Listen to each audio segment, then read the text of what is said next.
Correction de l'exercice numéro 10. Dans cet exercice où on a un repère orthogonal, je rappelle qu'un repère, c'est deux axes qui se croisent en une origine qui s'appelle O. Et ensuite, on a deux axes. L'axe des X, qu'on appellera l'axe des abscisses, et l'axe des Y, qui s'appellera l'axe des ordonnées. Et ensuite, on a donc un plan avec des points placés un peu partout sur ce plan. Et chaque point, on va devoir trouver les coordonnées. Donc, pour trouver les coordonnées d'un point, on met toujours la lettre en premier. Et comme pour les abscisses, quand on avait trouvé l'abscisse sur une droite graduée, on ouvre des parenthèses et on va mettre deux valeurs séparées par un point-virgule.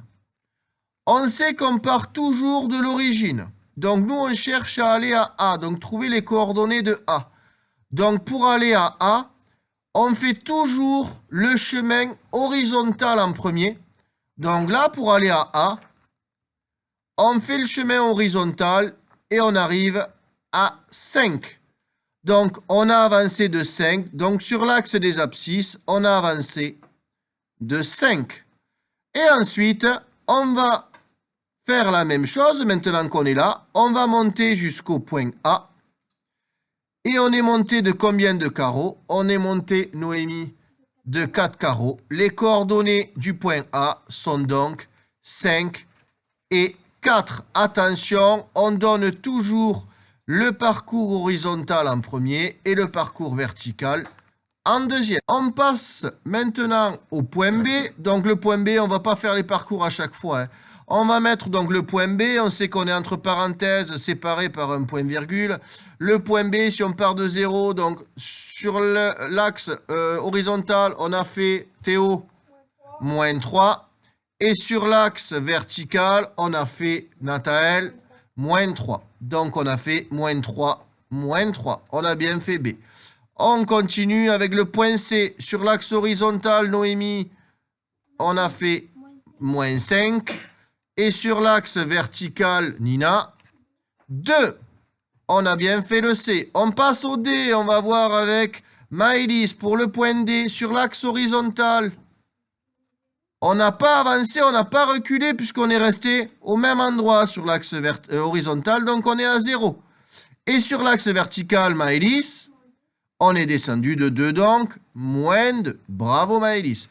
On passe au point E. Le point E, on écoute Raphaël. Pour aller au point E, on avance de 3. Et ensuite, on descend de 3. Donc, on fait 3 et moins 3. On passe au point F. On va demander à Eva. Eva nous donner la réponse. Donc, moins 4 et 4. Bravo, Eva. Elle va réussir. Donc, après le E, le F, on a le G. Le G, on va demander à Lucas.